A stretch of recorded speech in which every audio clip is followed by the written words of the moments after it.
.org. Help out if you can. Well, it was also an emotional week for relatives and friends of Kathleen Savio and Drew Peterson. They hear dramatic testimony in a high-stakes court hearing for Drew Peterson. His stepbrother, Tom Morphy, says Peterson asked him, "How much do you love me? Enough to kill for me?" Morphy said it was not something he could live with. But the next day, he says he helped Peterson move a blue barrel that he believes held the body of Peterson's wife, Stacey. The hearings will decide if hearsay evidence will be allowed in the murder trial of Peterson's third wife, Kathleen Savio. So joining us now to talk more about the hearing is Thomas Glasgow, a former Cook County State's attorney. So how damaging, actually, could some of this testimony be to Drew Peterson, even if it isn't admitted?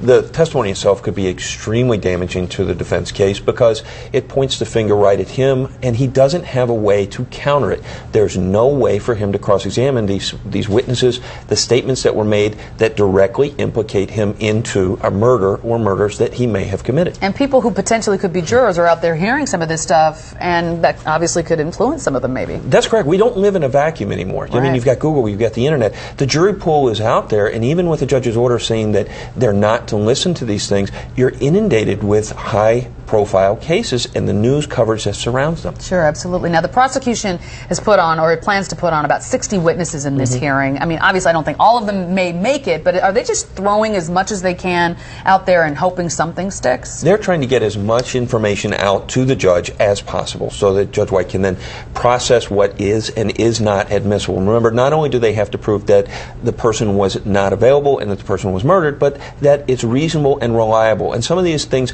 may be reasonable and reliable, such as the writings that she made. Those were things that were made prior to her being murdered or her dying, and those have an indicia of reliability as opposed to a statement that can be made up and can't be cross-examined. So that may come in. Okay. Now let's talk a little bit about this this hearing happening in the first place. This is because of a new law that came into effect, almost really targeting the Drew Peterson case. That's correct. It lowers the burden of proof as to what the judge can say can come in for hearsay. What is the implication for all cases based on this new law that kind of lowers this burden of proof for hearsay?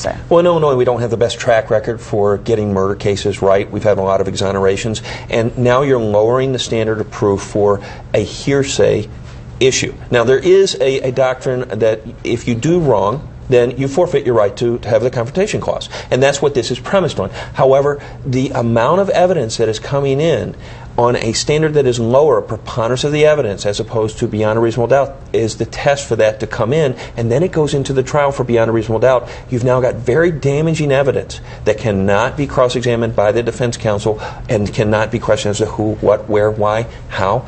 And you now have a very damaging case that cannot be countered. And it'll affect more than Drew Peterson. Every case that now comes up, potentially. Correct. Anybody that's upset or believes that the person had committed the crime can or will come up or come forward with statements that were made allegedly prior to the death. You think it'll hold up? And I'm sure it'll be tested in court. It'll go through appellate systems. You think it'll hold up? I think the confrontation clause issue is a huge issue for this particular law with regard to the hearsay issue. And in this level of case, in a murder case where you have the potential for death penalty, I think this is going to be questioned and really scrutinized by not only the Illinois Supreme Court, but possibly the U.S. Supreme Court. All right. Tom Glasgow, appreciate it. Thank you so much. All right.